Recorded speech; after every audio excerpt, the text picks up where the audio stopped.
All right. Good morning, everybody. What's up, Matt? Nice to see you today, buddy. I know it was a little last minute, but I figured I'd get your ass up here, let you have some fun yapping with me because I know you love to talk. We all do. It's that kind of I space. certainly do.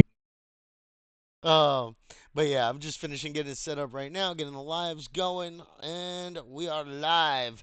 Good morning, everybody. You're here at CJF, CJN Friends. You're here with the friends. We do different topics almost every day of the week now, but we've reduced some of the events. It's Mondays through Wednesdays. We do Creator Corner, we do DJ's Den, we do our live events, and then we have some bot games. Usually getting some special guests in. Today I reached out to Matt. I figured they have a lot of stuff going on in the Warp Chain ecosystem, and they're making some pushes recently. So I figured it works. It's a degen topic because there's degen aspects to Web3 gaming, and you know how we all love those degen aspects, especially with how terrible they're doing right now in the industry. So I figured I'd get him up here and see if any of his friends wanted to come in and join in and have some fun discussing how much we all hate the market right now and how much the market hates us. Yeah. So Oh man, the market. Screw the market, man. It is definitely on fire right now.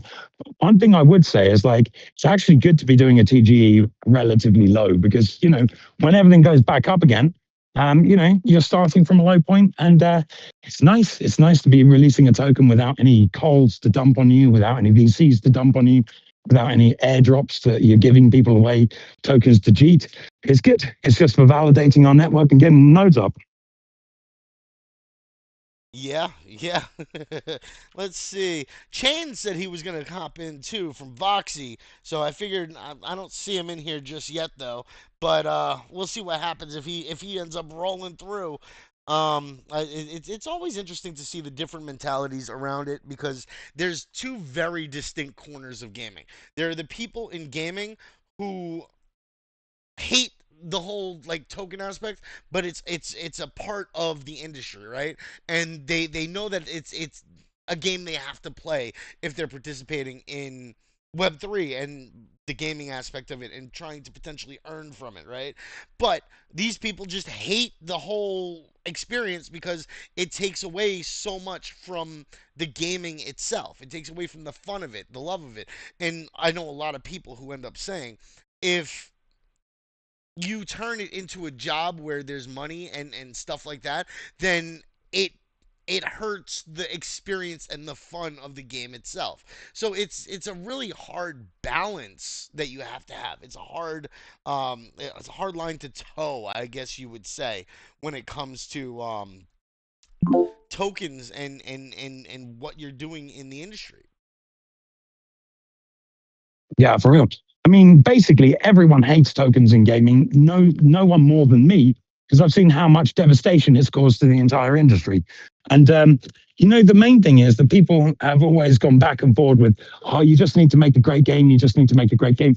No one has achieved that, and everyone has always said, "Oh, these games are fantastic," and they're not. Like they don't even hit the base level of a bad game in Web 2. And you look at how much money and effort was put into, that latest hero shooter piece of crap that everyone was not going to play, and then no one did play it in the end. Like that was a lot of money, and that was better than basically every single Web3 game that's ever been made, and that was a massive failure. If you're looking at that as a massive failure, now compare that to that kind of Doodles thing that was just getting ripped on today. Um, it's insane. So, the standard has always been you've got to beat games that are the best ones out there in your genre for the money you've spent on them. And that's never an easy task, and it's less easy when you're trying to make half of your money up front through a token or an NFT sale. Yeah. I personally think, it's rough. It's rough out there, especially since a lot of the people who got into our industry, they did it basically with no experience in gaming. So it's even Exactly. harder for them.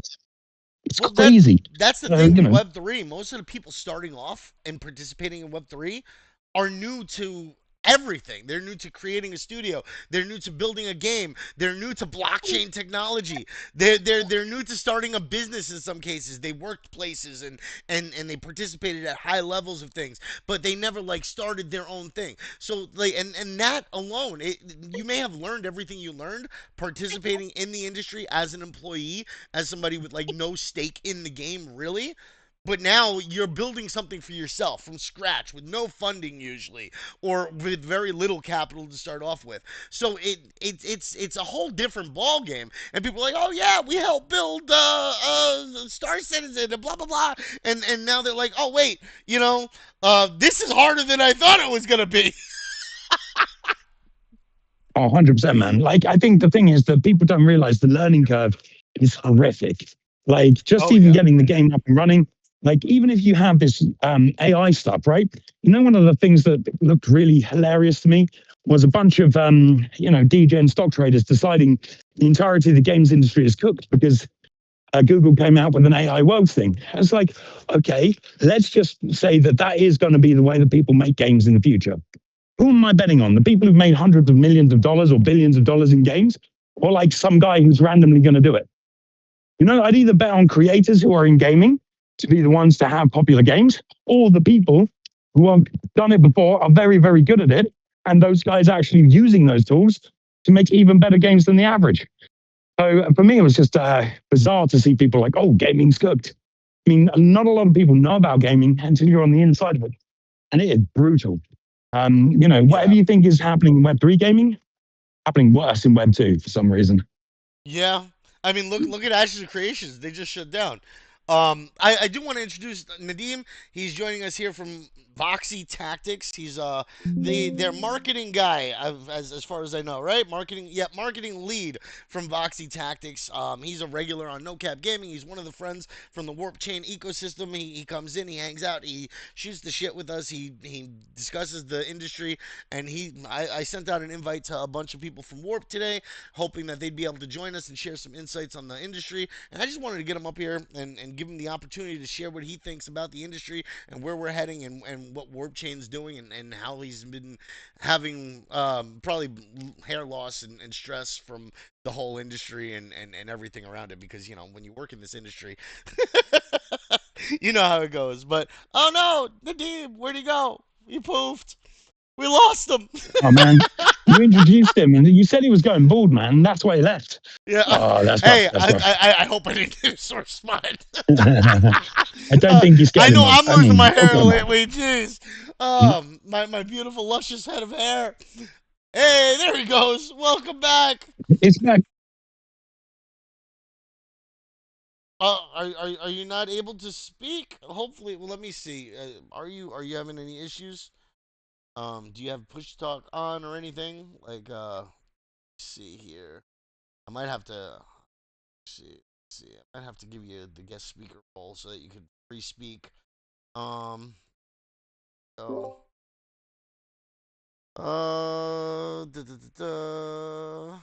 roles, guest speakers. Are you good now? Let's see. I don't know if he's having any issues or not.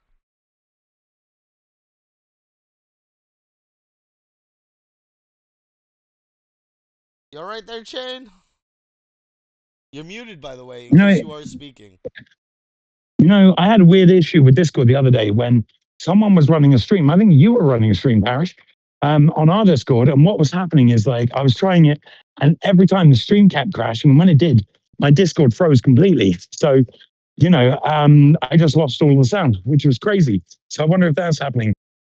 Yeah, Well, I don't it know. just could be Discord is another just a error, man. piece of shit half the time. But like, I was really excited for what was it, Revolt or whatever, when they were starting to make their pushes. But then they friggin' died off too, because nobody wanted to participate in the ecosystem, because everybody was on Discord. Like it's annoying. But there we go. That's a little I mean, better. but Discord is simultaneously fantastic and it's also simultaneously cancer because there's like a million different Discords. There's so many things going on all the time. At the same time, it's like someone kind of can't leave, and I think that's the problem. Like with Discord, it's made itself completely reliable in that you kind of have to have it because if you don't, someone's going to fake your Discord and start scamming people on it. So that's it's always the hilarious thing. You're forced into having a Discord just to protect people, which I Oh think is yeah, nuts. it's rough, dude. Everything's rough, especially in an industry that's so heavily monetized. and like very scammable, it makes it more difficult. And I think that's why a lot of people from like different chains like BTC Maxis and XRP Maxis and these people who have like these safe, closed, almost centralized but decentralized environments don't participate in our neck of the woods because they know that it's not as safe as the areas that they're in, right? Um, so percent. it's tough, man. You pick your battles though.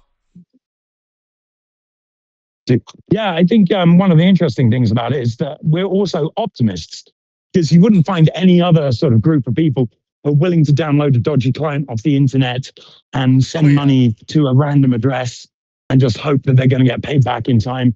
Like we are optimists because we get scammed, we come back, we do it again. We just keep believing. I think it's funny because it sometimes feels like we're in the worst get rich club ever we basically don't get rich, but we have fun trying. So I Yeah. think it's for me it's about building out something sustainable where we can actually have games that we all enjoy to play. No matter the rewards, we provide that on the back end. That's kind of what we want to do. And that's what you guys are doing. You're building out a full like infrastructure ecosystem for building out gaming on Web3. So you guys are a studio, a publisher.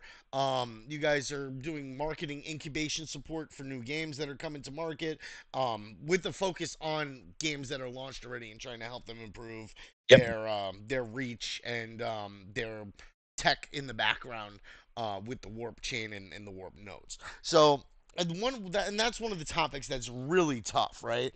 And this is more of a degen focused event that we usually host. I do creator stuff, I do AMAs and all sorts of stuff otherwise. But today we typically talk about tokenomics, we talk about trading, we talk about stuff like that. The nodes are so highly like they're frustrating, right? A lot of people love them because they usually provide good returns and they allow you to participate in ecosystems a little more. But people also hate them because, we've got a bunch of people who launch nodes and then, vanish because they couldn't make it or they didn't get the sales that they were expecting or it was too complex or whatever the case ends up being, right? So what are you guys trying to do different with warp nodes? I know you guys are I mean, so just made the push with it, right? you hit on a lot of topics there, right?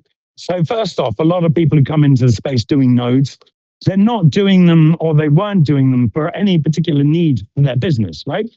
So the reason we have nodes is because we need nodes. Yeah. Like if we don't have work being done, we can't redistribute revenue. That's a violation of the how we act or whatever it's called. So we Yeah. need work to be done to validate our chain. And that's why we only minted like 3,000 nodes. That's always going to be the cap. And, they have to validate to receive rewards. And those rewards are basically 20% of the network revenue. And not only do we give that to just holders, but we give it to our guilds that are part of the Capital Guilds program, and we give it to the games. So the whole point is that the more you shill what you love, the more money the entire system makes overall. And that way we can have a chain that has no games on it and is purely industry bound and redistributed. So Okay. that's basically the plan behind them. Well, As I far mean, as the technology goes, we're doing quite a simple implementation of it. So happy days on that. well, that's good. How does that tie into the technology that you're providing for games participating in your ecosystem? So essentially, what we provide for games is growth. So that's through the Capital Guild programs. We also do a game design consultation. We also analyze their sort of statistics, make sure that they have all of the best kind of technology solutions for stuff. And if we do have Web 2 games that want to go Web 3, we can turn them Web 3. That's also possible. We can help them with wallet solutions or any of those kind of things. So yeah, Okay. there's a lot on there. Okay. And so you would provide like integration support almost on the back end for like helping them get their chain and wallet connection set up, anything like that when it comes to like how you guys operate with Warp Chain? Sorry, can you just run that by me again? I'm picking up my little daughter from judo, so she's also asking me questions about Fall Guys and whether we finish the level later. There you go. You guys should check out Hightail. Maddox Yeah. and his two littles. They're killing it. They're building out so many cool things. He's got actually got them like building out UGC and stuff. It's pretty awesome. But no, I was wondering Uh, like when it comes to like the support that you guys provide as a student, as a publisher, as somebody who worked in mhm. games in the space, you guys are helping them with their like infrastructure, their back end, trying to get set up and interconnected with like the warp chain validators and the blockchain itself. So we don't actually put games on our chain. And the reason for that is so that we can have partnerships with the 8 other chains that we work with. So we have partnerships with Avalanche, with Beam, with VaynerChain, with VaraChain, with Layer 1x, with Say, and Immutable and Scale. So that means that we don't want to put games on our chain because if we do that, then they're going to be like, oh, you're going to take our transaction volume. We don't care about transaction volume. We care about the games making money, making revenue, and having the support that they need. So when we talk about tech, we help them to integrate the chain of their choices tech. So that's what we're there for. And also with the platform as well. And that allows them access to questing. It allows them a place to host their game, and also interact with the communities that we've already got signed up there. So kind of what we do on that side. But I think Okay. the biggest value add is like the game design stuff. We literally look at their stats, their monetization, and we've got experts who've been working on anything from Candy Crush to EA games to RuneScape to all sorts of different games, and we're there to provide them support when we see, for example, the retention's off. We have loads of different things that we can do. One of the monetization guys that we worked with, as he was running Gwent from CD Projekt Red for 10 years. He was also briefly off the grid doing the Battle Pass stuff. Got a lot of experience all across the industry. One of the co-founders of King, got one of the guys who did the recommendation system for Xbox Live. And we've got one of the dudes who basically made BattleNet. So yeah, we've got ex-EA CMO. Well, he's our CMO, but he's ex-EA as well. So we've got the former COO of Decentraland, who was also running the studio at Jagex for a good long time. So with our combined 300 years of experience, we've seen a lot of problems in gaming, and a lot of Web3 game developers never had that help. So for us, providing them that help is a massive win. All right. Hey, I'm looking forward to it, dude. I mean, we need some change in the industry. We've seen a lot of things come through. Like Axie kind of broke it for everybody, right? Like they came out large, they came out fast. They took over the market for Web3 gaming because it was one of the first games that was playable, kind of, sort of, in like the gamification and how large scale they were, the opportunities they provided, and then after they kind of went bust with everything that was going on with Axie, they went from 1,500 to like $5 an asset. Their tokens dumped. But they built out Ronin, and I mean, I can't take it away from Ronin. I didn't love Sky Mavis, you know what I'm saying? But as far as like Ronin goes, they've been doing killer when it comes to like the gaming aspects in the industry. But it's just we haven't seen that level of hype for games, I don't think, since then. And every game that's come after has had to face the stigma of, oh, it's a scam, oh, it's they're just gonna pump and dump, oh, they don't really care, they're just trying to fleece everybody for everything they've got, and I think people forget that ultimately, like, this is an industry, it's a business that people are trying to run. Yes, they're trying to make money. Everybody that's putting money in is trying to make a profit in some way, shape, or form. Some people do it more sustainably. Some people do it less. But like, I don't know. Are we ever gonna hit that high again? Are we just too Yes, young? yeah, we are. I mean, like the thing is about Axie is like I kind of looked at Axie when I first got into the industry, and I kind of joined out of spite. I was like, how the hell can a game about random creatures that looks like a flash game from 10 years ago, and this was back in 2021, how can this flash game looking thing with characters with leaks on their tails and pumpkins and shit be like having 90% day one retention? I didn't even care about the monetization because it wasn't all that. I mean, I was working at the time on a game that was spending $300,000 a day on user acquisition and making obviously more. But for me, it was like, how is this game so sticky? What is it about this game that keeps people coming back? And it looked like it was just the incentives. It was just like pay people to play and they'll kind of do anything.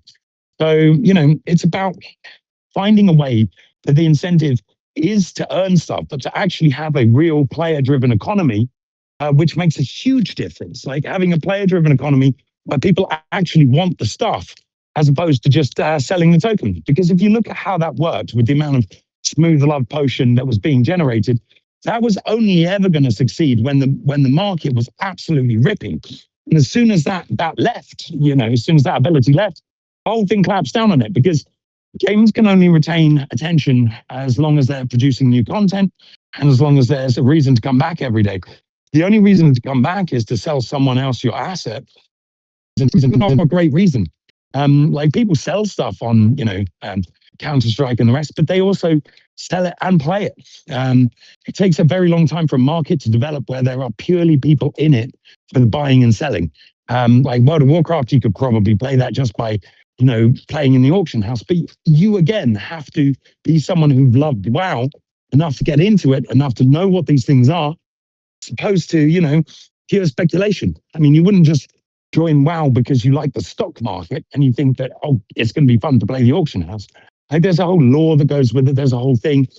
And I think if you make something that from the start attracts people and makes them want to be part of that world, and you make the currencies in that world and the jobs and the things that you can do in that world redemptive, as in you can put time into crafting, and then your crafting items can be sold, and that gives you money to do your other objectives in the game, but not just to take out or skim profit. Because if you're crafting in a Web3 game, you're crafting just to sell it and make money. You're not really crafting for the people who want to buy it to use that. You're crafting items that you hope people will buy. Um, not and they are only buying them particularly because they want us to speculate on them. So you need to actually have things happening, a game economy, and something that people love. It's also the same thing about UGC. UGC doesn't just start and work from zero. You have to have like, how many years was it before Roblox became absolutely massive? How many years before Minecraft became the monster that it is today? Fortnite as well. Fortnite you can now play as basically any anime character, any like musician, any kind of. You can play as a Cardassian. You can do whatever you like. Now, that all started on a core of a new type of game mode that was fun. That was based on another really exciting, successful new game, PUBG. And they basically plus one and turned it into the first metaverse. But that took years, years and years and years to get that right. So when you're building games, like even the simple games, there is so much around it, the economy, the things that need to work. You can't just go from a standing start. You actually have to build that layer of fun, that layer of repetition, that layer of excitement. Even if your eventual game is going to be more marketplace oriented, like many of these games are not the first version, like Counter Strike, it's gone through its whole thing, but it's been years of love for that game. So that's what we need. We need to get those games that are beloved. And once we get that, we'll be really happy. Uh, yeah. Um, you covered so many topics there, dude, and like really, like my focus with Web3, like my big interest in Web3, honestly, was the UGC aspect and how we can tie that one into the monetization. Because if you look at games like Second Life, if you look at games like Project Entropia back in the day with the real money and real money trading, we have games that already, even as Web 2 games, had some sort of monetization to them, whether it was gold selling in RuneScape or WoW, whether people were selling assets in Second Life. There's a market for that with Web 2 gamers, right? And Web 3 I saw was like a back end rail that allowed it more intuitively in a game, easier without having to worry about getting scammed or going to a website or something that would end up draining your accounts or end up with a virus on your computer or something. It's a level of protection for people that participate, but also a level of vulnerability for people who aren't safe or secure, right? So they're it's a double edged sword. And with games like Second Life, where they had the UGC content that people were able to make, with the advent of NFTs and ERC 1155 from 721, like there's a lot of ability now to create really cool shit, and we're just not doing it in the space. Like we're all just saying, hey, here's a token, hey, here's an NFT. But why don't we have UGC marketplaces where people can create an NFT factory based on assets that are available in game from a a mod generator or an asset generator that allows you to create stuff in the game, like Second Life, where you could create assets and then sell them to other people. We can do that in Web 2 for the last 10, 20 years. Why haven't we integrated that into an NFT factory that you get that NFT factory, you create the base asset, and then you could sell individual assets to people from that factory for X number of assets until it's minted out, basically. Like you could turn that into like a 2,000 item contract and have it where they could sell 2,000 items from that. It's a whole new monetization level for the company, for the users, and it meaningfully changes the game in some way, shape, or form. Um, it allows you to have a new skin or a new design or a new weapon or a new house in the event of like prefabs for like Minecraft. Like there's so many opportunities we have in the space, but nobody does it. Nobody's doing it. And it's crazy to me. That's just the game suck, mate. You need good games. Like none of this is feasible without a good game that people want to play. Like if you have a good game that people want to play, then you can maintain this kind of thing. You can have marketplaces. But what we've done, and what's been always the problem with the games in Web3 is the marketplace came first. The asset came first. The idea of the rarity came first. It's not that this particular sword or this particular thing was sought after. It's we were telling people, like the rest of the industry was telling people, this is the good item to have. You're going to want this item. You're going to want this kind of thing. And also, the quality has just been low. I mean, it's very easy to create pixel art games, right? I mean, I'm not like dunking on Cambria or something like that, but it is not the same as creating like games in RuneScape. When I first joined Jagex, there was a crew of people, about 15, 20 people, just texturing stuff, like literally all day, every day, just texturing stuff from Classic and putting it into the version of RuneScape that everyone hated, which was hilarious to me. But that's what happens. You need a lot of people to make a lot of items, to make a lot of gameplay, to make a lot of these things come to pass. And so far, we haven't seen that because we haven't seen the quality in the gameplay. We haven't seen the quality in basically anything. But that's what we're here to change, really. I mean, that's why we do it. Because we look at the games, we look at the teams, and we work out, are these games going to be viable? What are the numbers like? All of that kind of stuff. Yeah. I completely. Can you guys hear me well, by the way? Hey, there we Yeah. go. Welcome in, Jane. What's up, boys? Therese, thank you so much for having me, brother. Matt, we've had a great chat as well. We were on a great space last week, boys. How y'all doing? So good to hear your takes and so good to learn about Warp. And I just want to say, man, like Awesome. Matt, I completely agree, bro. Like we don't have a strong IP. We don't have a game where we can rally the troops around. And by the troops, I mean like the actual gamers, not the goddamn extractors who exist in our industry. Like I hopped on a meeting with one of our mods, and she's from the Philippines. And that the reason for that is because most of our players for Voxies are from the Philippines and from Brazil. And we had a talk about like just she was telling me like what's going on her side. Essentially, what's going on is she's part of like a bunch of groups on Telegram, on Discord, where people are just like spreading the word to one another about, hey, this game you can make a lot of money if you go in there and you can farm 1, 2, 3. And people, there's a huge community of people like that who are in touch with one another on all sorts of private chats where they just rally each other to games where they can extract the goddamn shit out of anything out there that's extractable. Exactly. And the Yeah. problem is, and it's a huge problem because what happens is the actual projects, like the actual games or the leadership or the marketers, like, oh, look, we have like 5,000 people playing the game, daily active users. And then they're going to go to investors and be like, hey, man, look, we got 5,000 users. You guys should give us more money. Investors don't know any better. They don't Yep. know that those 5,000 people are going to disappear in like a fart in the wind as soon as like there's nothing left to extract. And they're like, oh, sure, here's some more money. And then as soon as something The other happens, thing, they don't even know that 5,000 users is a drop in the fucking bucket, mate. Like, I mean, we released a hyper casual game, it's just a words and quiz company that no one's ever heard of, Swedish based, it's called Mag Interactive. We released a hyper casual that had 60 million downloads in a week. 60 million downloads. Oh And it's a wow. hyper casual game. They're not going to play that forever. But I mean, for real, 5,000 is nothing. Like we would put 5,000 users a day through a game that we would test after working on it for like 2 or 3 weeks. Like 5,000 users a day, like buying 5,000 users to test if that game's good enough. Like we would close down games. When I was working at King, we shut down games that were making $250,000 a day because that wasn't quote unquote King money. 250K a day, Wow. and that game wasn't even good enough. You see, the difference is this: no one fucking knew. The investors didn't know. The builders didn't know the actual standard of what you need to hit. Like when I was at King, they rented out the entirety of Barcelona football stadium, Camp Nou, for a fucking party for 1,500 people.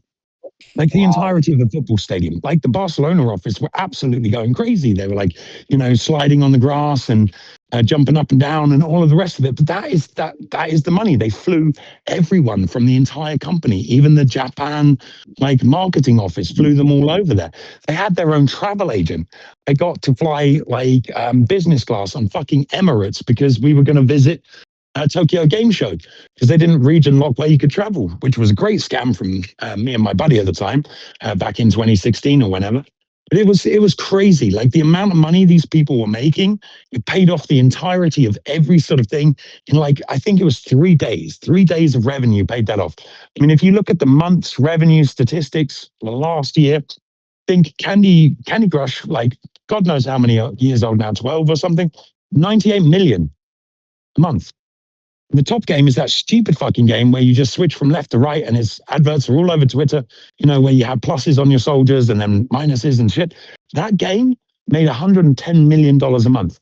And that is something that even a fucking retarded Web3 studio could make, yet none of them do. Why? Because none of them study. None of them actually look at the games that are out there. They just think, I like this game because I'm fucking retarded. And the VCs have given me money because they also played that game. We have a guy from Riot Games. We're going to make the next thing, or we're going to make the next fucking Steam. No, you're not, you fucking cretin.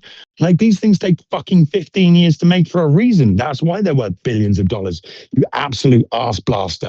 This is I the real share I fucking share the same problem. frustration, man. I share the same anger and frustration at the founders because what happens is those founders oftentimes they will hire passionate, hungry people on their teams, but that still doesn't solve the problem that the founders are absolutely stupid, incompetent dipshits who don't know how to run a business, man. They're Yep. just fucking delusional, and And, and they raised millions, man, during the yeah, NFT craze of hundreds of like fucking Oh yeah. 2000. millions.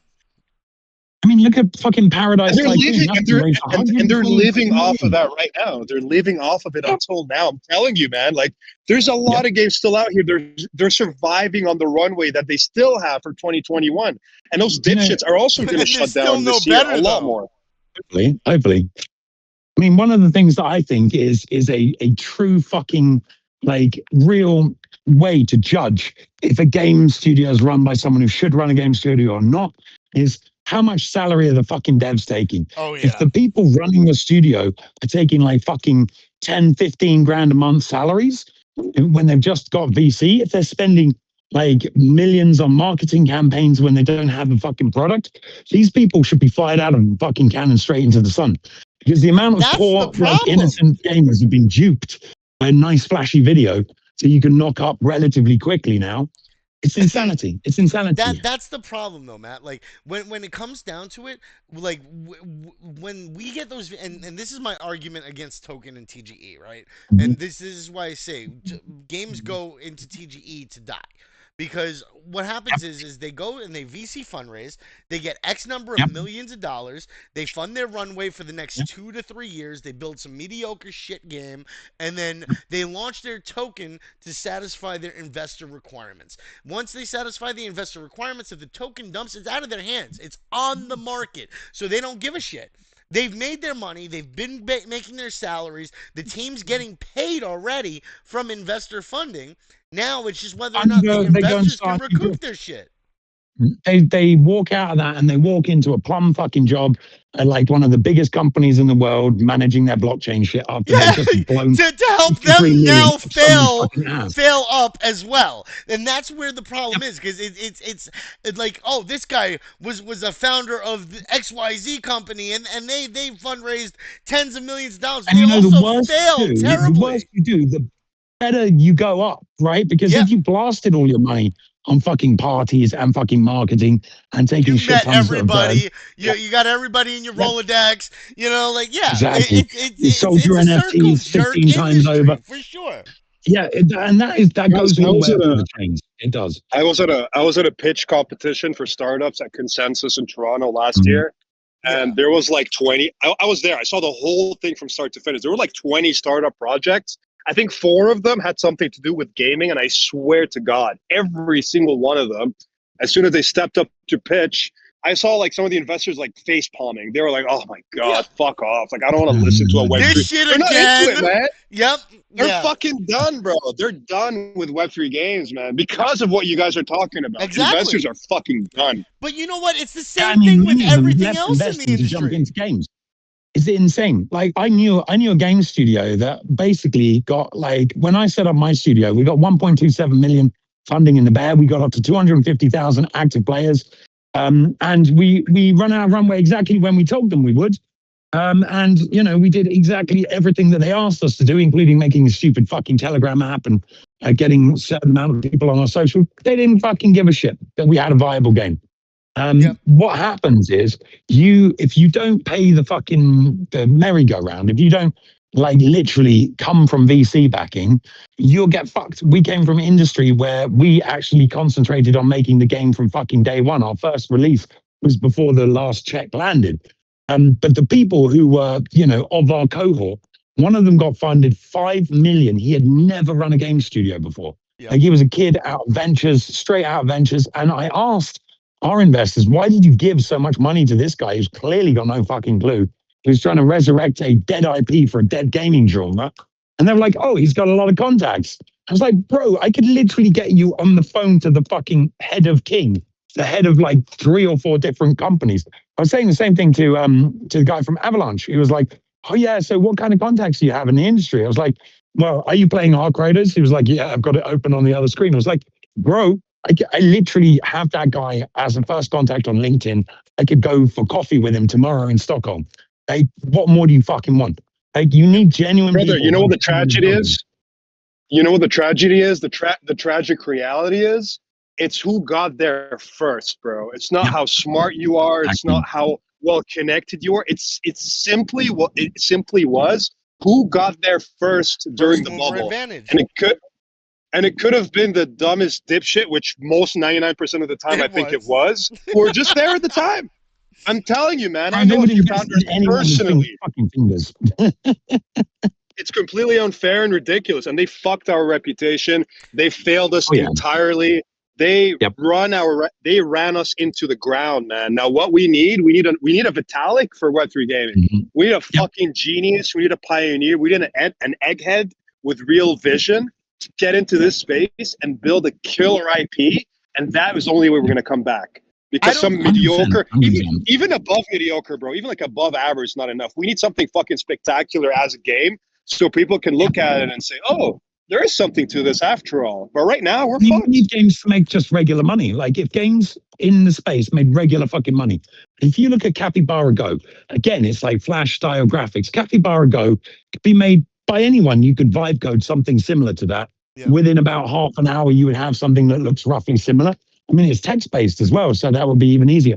Capybara Go makes 500K a day from fucking adverts alone, and it probably makes double that from in-app purchases. Like the thing is Exactly. that no one knew how to get from making a game that looks like that into making that game successful. And that's because Habby, the guys who made it, who also make Archero and Archero 2, have spent about 5 years refining the metagame, spending probably millions of dollars on like marketing people and all of this kind of stuff. Like at Rovio, we would happily fly people over from fucking Playtika from the biggest studio in the world, one where the CEO at some point was taking 300 million a year, for some fucking reason. But we would fly those people over on 250K salaries just to do the data for these games because it is that important. Like no one knew the connection between making a game, getting that on the market, and what success actually looks like. They just looked at Axie, which were pioneers, which were Yeah. doing something very different, but they were relying heavily on the market going up. They Yep. weren't relying on like interstellar quality gameplay. They They were weren't also relying one of on the first cutting games to edge have their graphics. own marketplace. They were one of the first games to like have a really large audience that was global Yep, in Web3. Like they did some amazing things, even though they did kind of they fuck us with the sure whole did. Ponzi-nomics aspects of it. But they provided a lot of opportunity for people in a lot of Yep, places, and they focused yep, on those markets, which is what nobody else was doing because everybody else was so focused on U.S., EU, Canada, Mexico, and yep, all of these like big money regions. They forget how much liquidity is located in Southeast Asia, South America, yep, Africa, all of these areas that they think are low value because people are extractive. But those yep, people come in, and if they're making money on it, they're willing to reinvest in it to yep, participate at a higher level. Whereas, like people in America, if they don't feel they're gonna make enough off of it and they don't like it, they're just not gonna participate at all. yep. And that's the sad thing is also the massive bizarre AAA bias for this because if you look at what on-chain gaming does well and what the blockchain does well, it's not producing masses of content. It's producing like things that are permanent, things that Yep. keep value. And what everyone was doing was trying to create AAA games that are at best like a 2-year, 3-year thing. They require billions of dollars in marketing and like experience to make them. And then they were just outsourcing them all to like Ukrainian third party studios, which, no offense, are fantastic, but they are never going to give you the best work because they're basically working on their own world of like Escape from Tarkov with tanks. They Yep. don't give a shit about that. They're taking your money just so that they can make their game that's going to make them money in the future. I mean, Exactly. Shatterline bro. and Off the Grid came out of the same fucking studio, I think. Or was it Shatterline and Bro, I think Shatterline? I can't remember. I think if there's one lesson any of us can walk out of like from the past few years, if any part of your game depends in any way on market sentiment, then you're fucked. Like if your Yeah, game 100%. and the idea of somebody playing your game and whether they feel like playing your game depends whether or not They're gonna make Russia's money. invading Ukraine or Mhm. whether the United States is going to attack Iran or on whether the Fed chair is this new guy who's all into high interest rates. If that shit affects people playing your game, then you're already screwed, man. You've already done it wrong from the get go. Get tokens that got them away from Web3 gaming, please, for the love of God, man. Like I it's don't Yeah, I just don't exactly. think I I mean, can't. tokens tokens are need to be pushed necessarily an into. issue. I don't think that every game needs a token though. We Nope. have stable coins for a friggin' reason. All right? Like Yeah, we don't need an XYZ token for every game just I to mean, but give you some sort of if you look at economy. tokens in games, like if you look at currencies in games, every single game has currencies. If you look at WoW, for example, you could say that experience is a currency that's been devalued over time because of how easy it is to level up, but it's still a currency. Well, If someone was they to give you charge you like a billion $60 experience now points, to get to it max have a level. value. Exactly. So you can see that they've devalued experience because they have a better, ROI for people being at high level, Yep. not questing through all of the background. And that's how they can re-release vanilla versions of games to bring back that fun of the grind and all of this kind of stuff and release hardcore modes because they have the ability to manipulate that, right? But the other thing is that we seem to forget, and I don't know why we forget this, that if someone can leave your game with pretty much all the money that they went in there and spent, then your game has to be better to be sticky because you could make a Web3 Fortnite, right? And if your Web3 Fortnite wasn't as good as actual Fortnite, and they could cash out of that game and sell all of their skins and all of the things in this wonderful Web3 version and go back into regular Fortnite with $200, they're going to do that.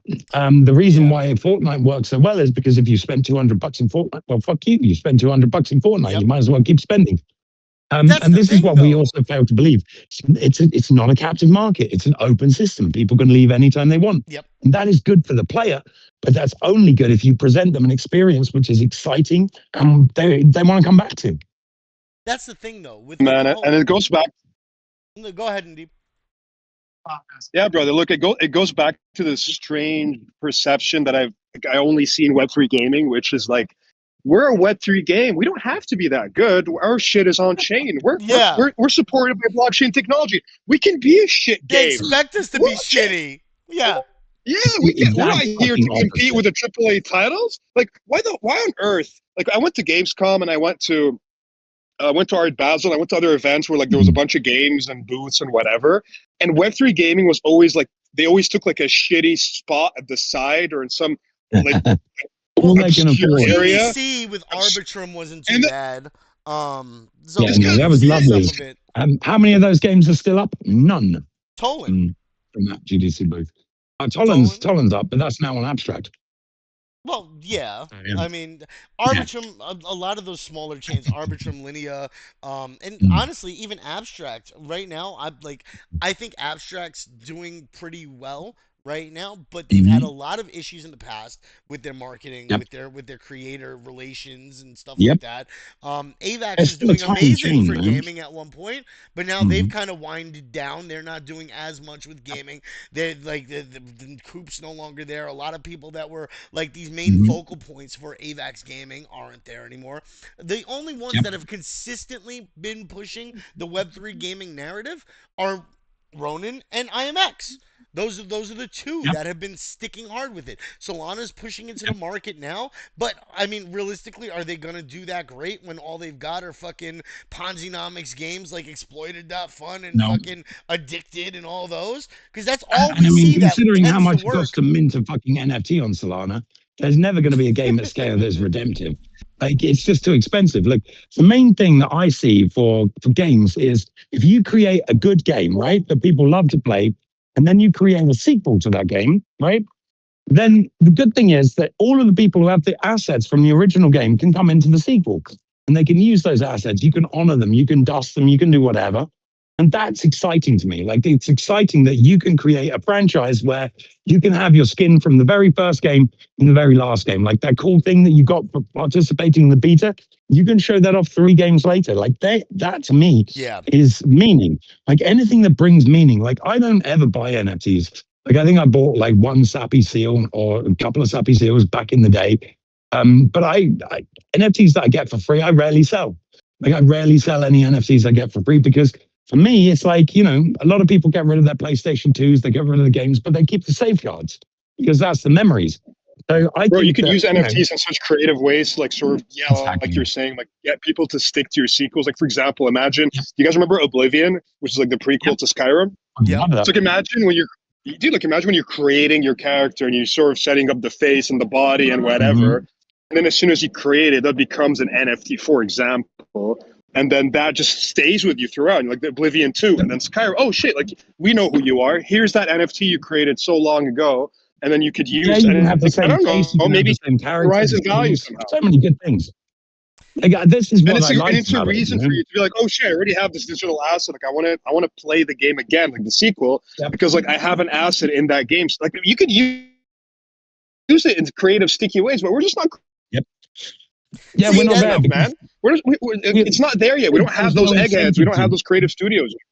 There was no incentive to do those creative things. Like we had this thing planned for our game when I did it of like you would actually get like a vibration when you were holding an NFT that had secrets, like the classic Zelda Stone of Agony. That if you had this particular NFT that you could find in the game, you would be able to like, uncover these secret spots by going to where the vibration was, and then you get some treasure. Like things like that haven't been done.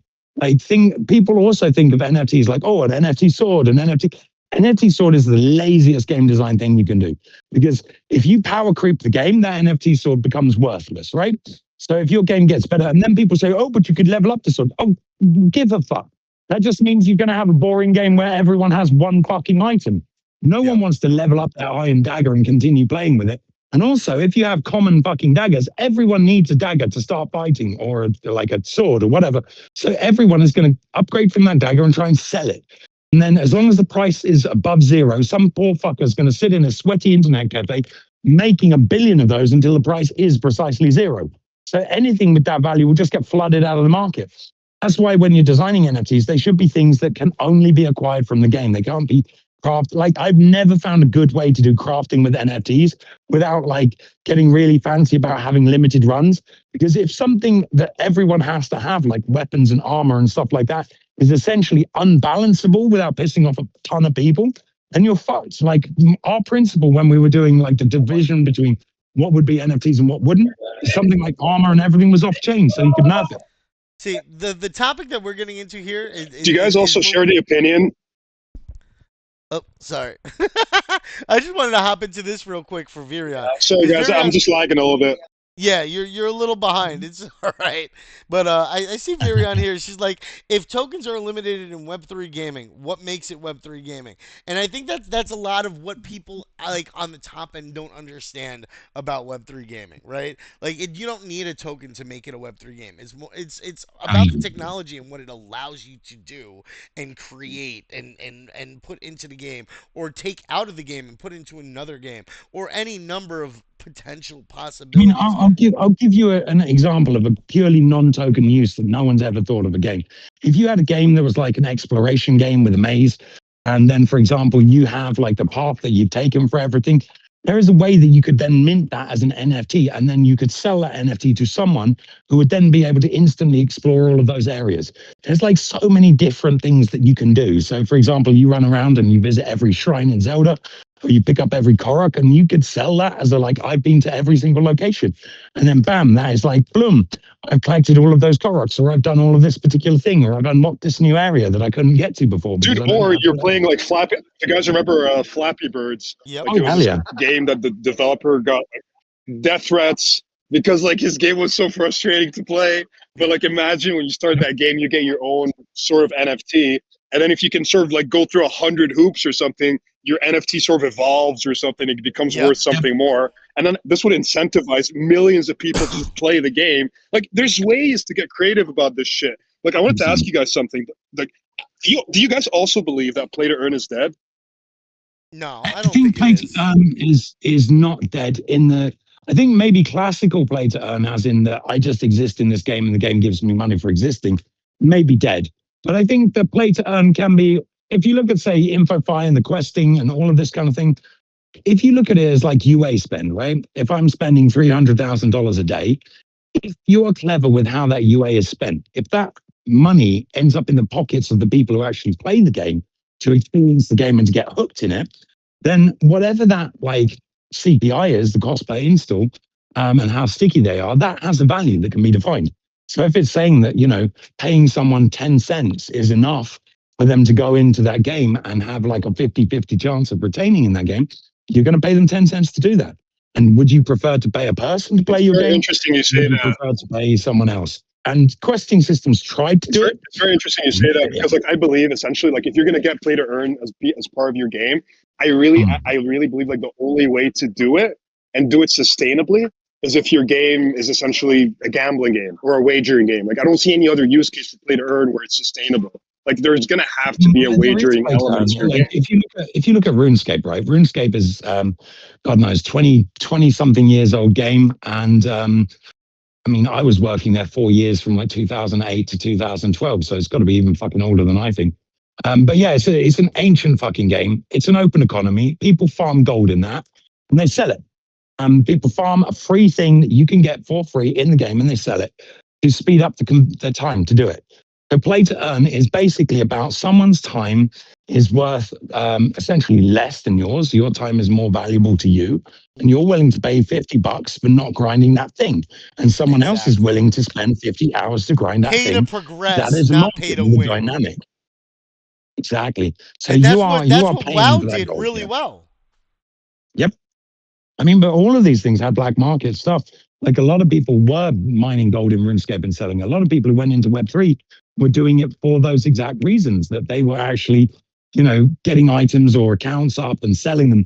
Like selling accounts is not necessarily a bad thing, if you make it like transparent, because as long as the time that those things it takes is worth doing, then it's worth having it. But if you're just holding a thing and getting something that you can sell for just owning it, then that's fatal. Like everything that you like, proof of work, right, exists on Bitcoin.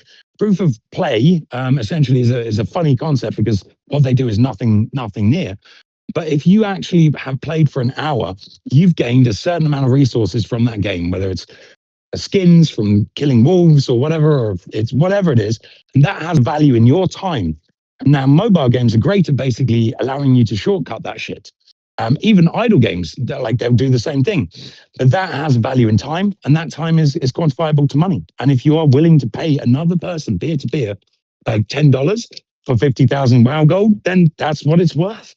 Yeah. And those markets can't exist until you have people who are actually dedicated to playing it, and extracting from it is not worthwhile for your top end users. If you're whale extracting from the game, if it's easy for whales to extract, your game won't work as play to earn. It has to be hard for your top level players to extract, as in the token value, the currency value. The currency value has to be something that needs to be mined. It needs to be done through hard work, through grinding, and then sold on to people who are then willing to use it.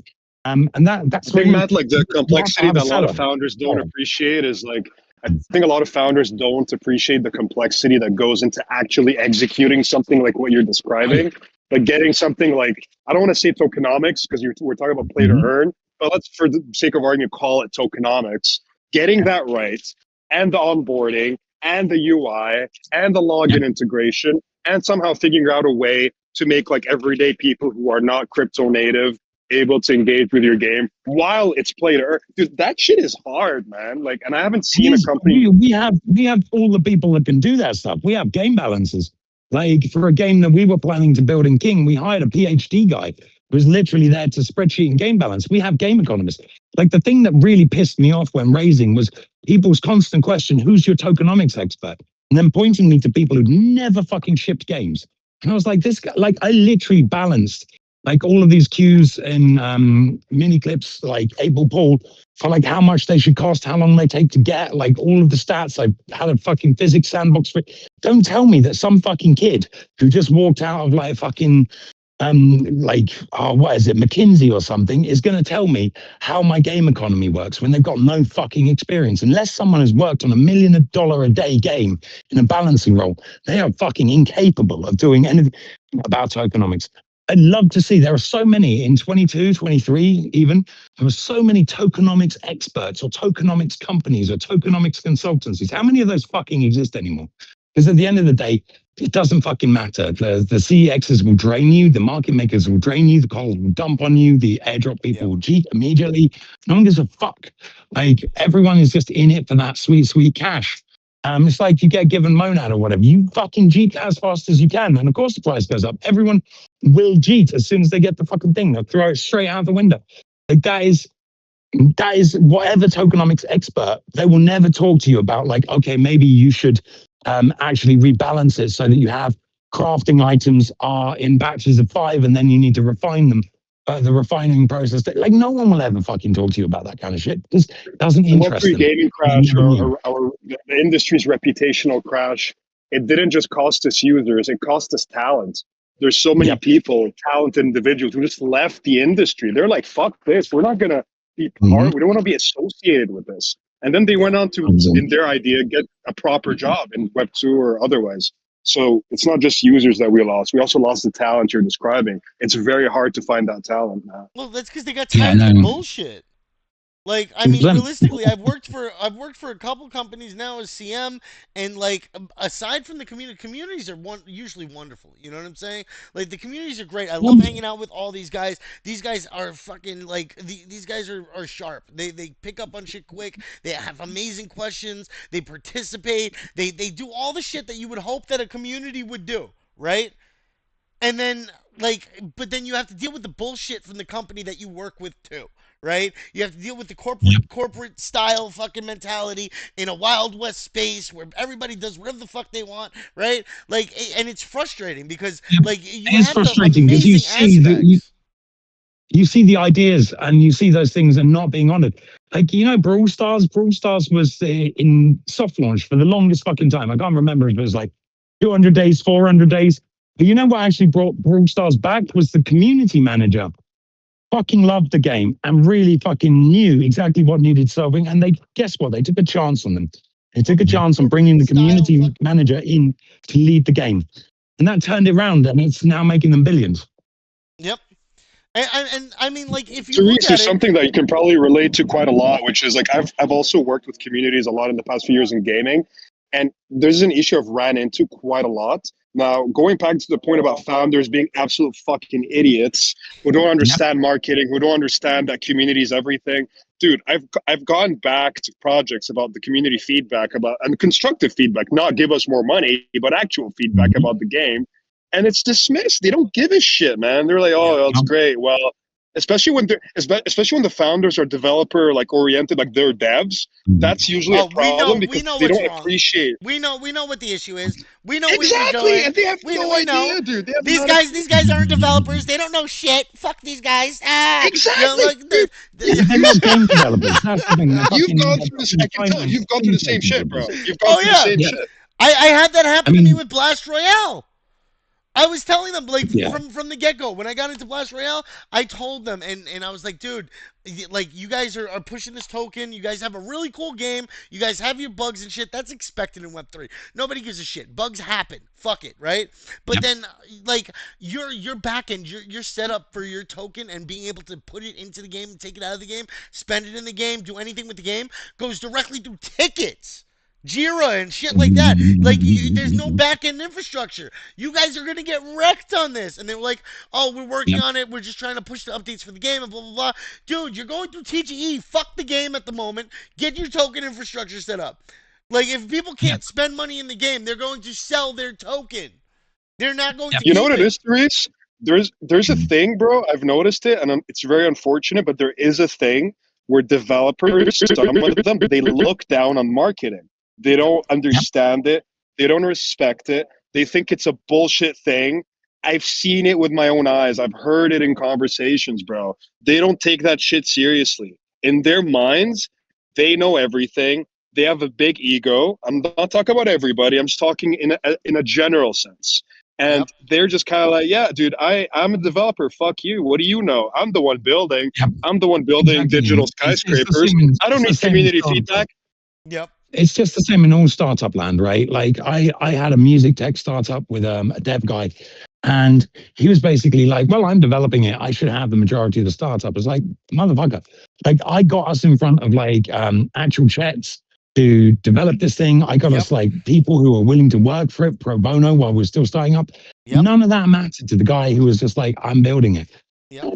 I think the thing is that when you get people who are not experienced in the games industry, they're not experienced working in teams, and someone's just given them a massive fat sack of cash that they're just sitting on, they're like, of course I'm God.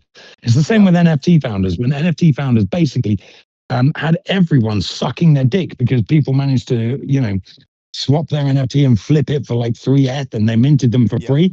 Like, of course, everyone's going to fucking love you. I mean, just look at how many times Frank D. God's kind of fucked everything up, and people still love them for it. They still fucking suck his dick. I mean, it's the same with anyone who's minted any NFTs Yeah. for games. No matter how far they've trashed the fucking studio, no matter whether they like go down with the ship or they don't go down with the ship, like you look at any of those motherfuckers, you will see people greasing them, glazing them in the comments. And these are the people who are exploiting them. So the people who are like, minting these NFTs, knowing that they had no fucking runway and selling them to the community just because back in the day, in 2021, they had enough money to convince people to buy these fucking things and calls to get on whitelists. It used to be free to have calls in 21 because everything was going up, right? You just give them a whitelist and they get like Yeah, three because you NFTs can that they get can an mint and they ETH flip off of a to. friggin' off of an Yeah. NFT. Like, of I mean, course. it's just fucking ridiculous. And But as soon as it was easy to mint NFTs, just like as soon as it was easy to make tokens, like that value just dropped out of the market. It was blur farming. The fact that it was discovered that people were so retarded they didn't realize royalties weren't enforceable on fucking things, and it was a mess. Like Guys, I wanted to absolutely drive your beautiful attention little to mess. like a crazy case study. This blew my Mhm. mind. Okay, so Dapper Labs. I'm not going to talk details, but I was in touch with like one of their founders a year ago. Anyway, we're talking about their marketing and all that. I don't. They were like one of the first NFTs, Crypto Kitties. They have a game on oh, Telegram. I can't remember what it's called. It's the biggest piece of shit I've ever seen in my life, and I'm Mhm. talking about a studio with unlimited resources. Man, they have Yep, infinite money, bro. Play their yep, game on Telegram. It is an download absolute embarrassment, bro. It's the But that's shittiest the the user thing. interface. It's awful, bro. It's They shocking to they me don't that a care. studio They don't they give a don't fuck, give a man. shit, bro. They don't. Exactly. That's They They our don't don't problem. care. care That's the because they problem. know that they're a big name. They're going to launch this game, Mhm. and even if it fails, they're going to make a shit ton of money off of it because people are going to Yep. try to And get if you in tell to them make that, money. and Therese, if you tell them that, you know what's going to happen? They're going to say, "Fuck you. We're Dapper Labs, bitch," Oh yeah, and but they you have know, an ego. and that's the crazy thing, though. That's the crazy thing. Yeah. Most people in Web three are too big for their fucking britches. Like, oh, Yeah. I'm one of the top companies in Web three. Blah, blah, blah, blah. You realize that Web three is not all that big, bro. Like, you're not shit compared to like Fortune 500 companies. You're not even 100%. close. But like, yeah, you're big. Web three is a All I'll money say, maker. so But so you guys can damn. get an understanding of what's going on with Dapper Labs, guys. I urge you to do this. Go on Google right now and type Dapper Labs glass door, and you will see exactly what I'm talking about. The culture there apparently is the most toxic, extremely toxic. The You know C what suite though? is Studios arrogant, studios are abusive. like that Mhm. though. So like most studios are like that. Mhm. Most studios have a toxic. Go look up fucking Blizzard on Glassdoor. You know what I'm saying? Like I But mean, at least it does Blizzard depend has on the something to studio. show for it. I mean, it does depend on the studio. I mean, there's been some yeah. bad ones, and there's been some relatively good ones. I'd say, like back in the day when I worked at King, it was pretty good. I wouldn't want to work there now. I mean, it's just absolute cancer. I think for me, the thing that killed it was when we went into the Stockholm studio and we walked past the table football that was all women for table football, and then it didn't work for some fucking reason. It just like, whoever made it didn't ever make a table football thing, and it was like, and no one was allowed to play it because it was too fucking noisy. And then you go there, and there's a guy who's apparently a coder. He looks like a fucking pillow because he's got no arms and no legs. And my buddy turns around to me and is like, "Fuck, man, they hired a pillow." And I nearly fucking creased up in front of the poor lad. This was just like these things rot from the inside, and I think it's good that we have a new industry. But at the same time, it cannot be run by the people who literally have everyone queuing up to suck their fucking dicks. It's not possible. It's not possible to run an industry like that, man.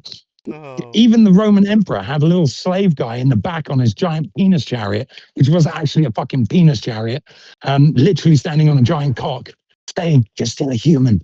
Like, there's no one in Web3 that has that person who says, "You're still a human." They need that fucking slave. That was the thing Yeah. the Romans did that we don't do.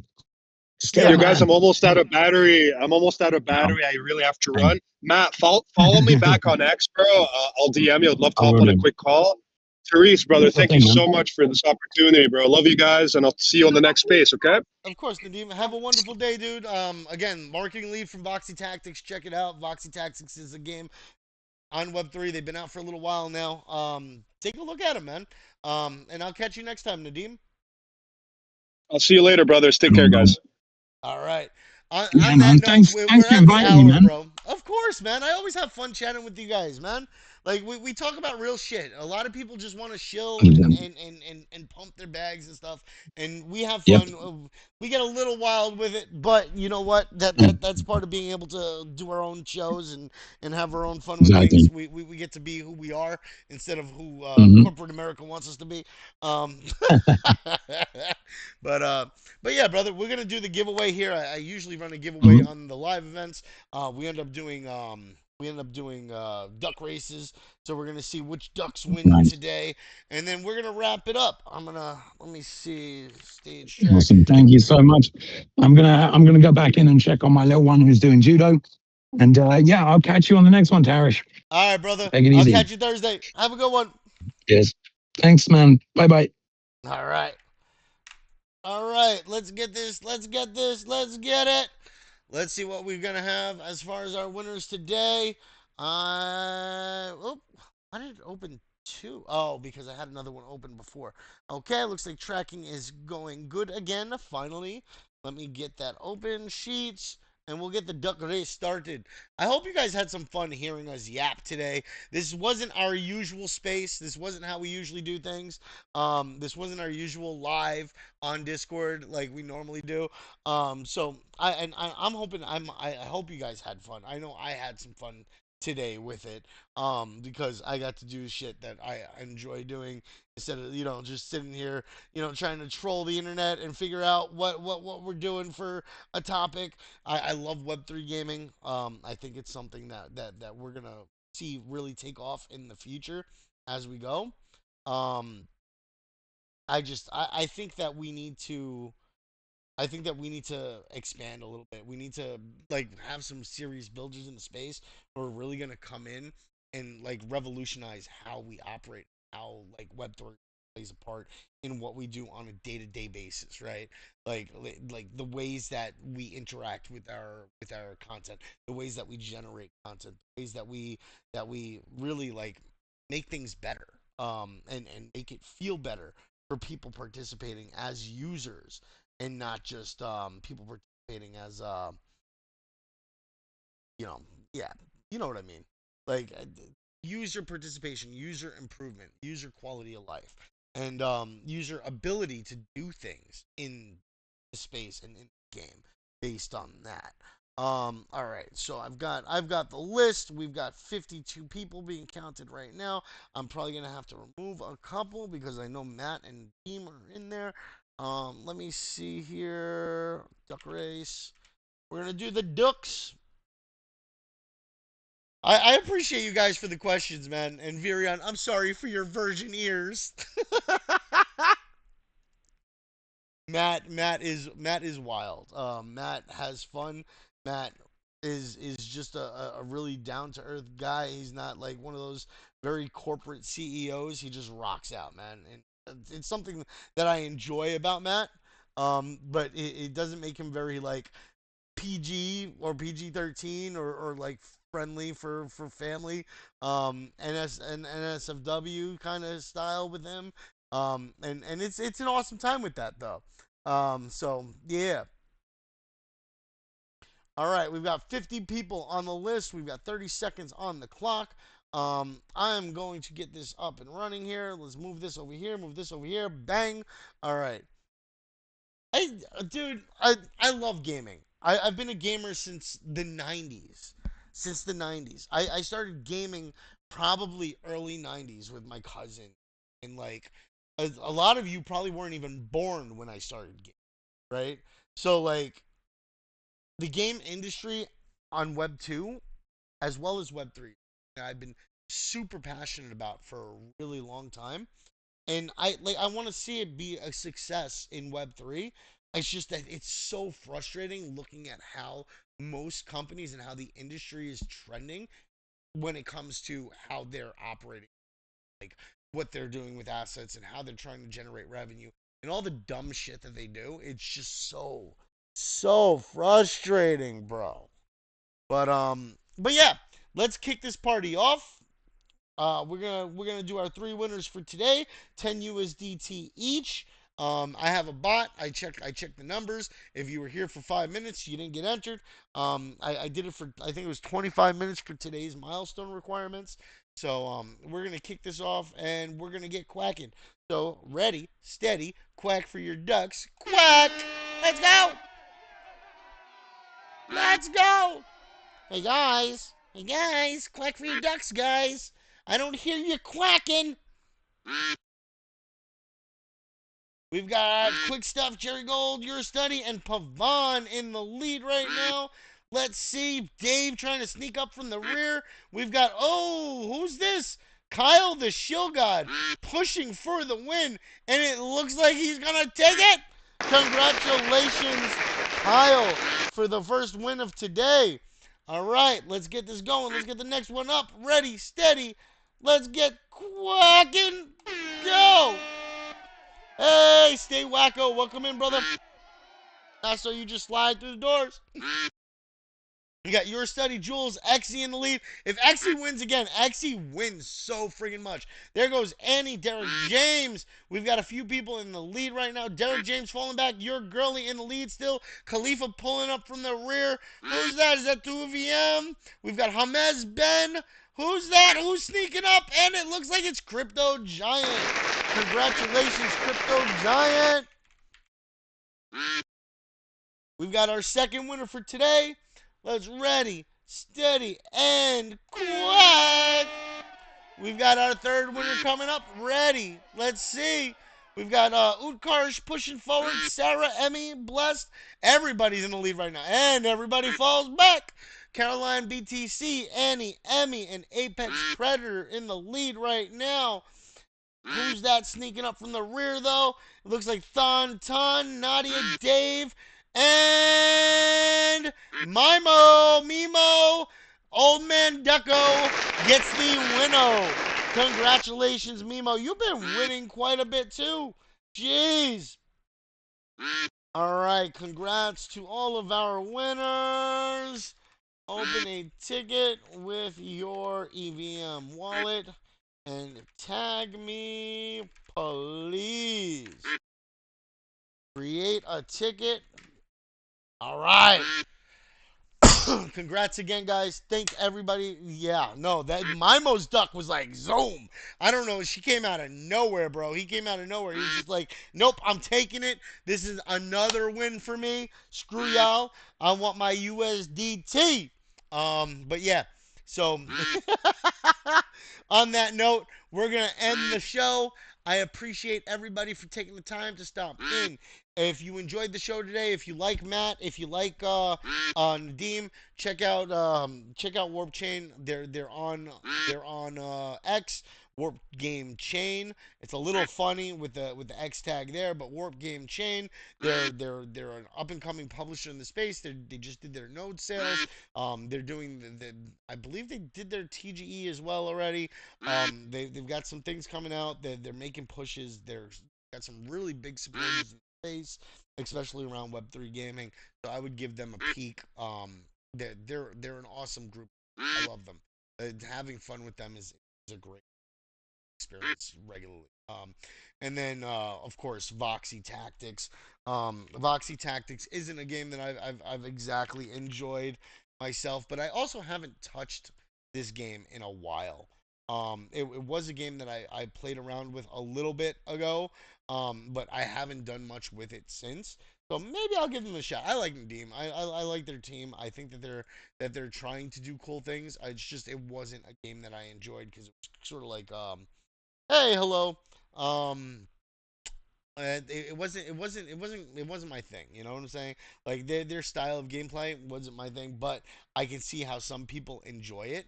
So like I would go and take a peek at them, and I appreciate them for coming up and Here giving me somebody is to where talk you to, and your friends something can to create chat about. epic experiences, and foes can It's battle. just pretty cool. Um, and of Challenge course, only everybody the that wins greatest in can Web3, conquer. it's a win for Web3. So Here, you know, everything you I could hope the ever best for imagine everybody. comes alive. Unless they're just trying to It's a ruin place of mystery it. and magic. So yeah, that's how I operate. If you guys are trying to do something cool in space, if you guys are trying to be just amazing and supportive for the communities and for the that you're trying to gain as followers and participants or customers or investors, then I appreciate it, and I think that everybody should get that support. Should be. So if you're interested, check them out. Voxy Tactics, Warp Chain Game, and I'll see you guys on the next one. Thanks again. Have fun. Be safe. Be a good friend. Come join us for the next one live on the Discord. www.discord.com/CJN Friends. And I'll see you guys next week for the next live on Monday. Tomorrow's going to be a butt night, so I don't necessarily have live or anything like that. But we'll have some. Yeah. I love you guys. Peace out. Bye bye.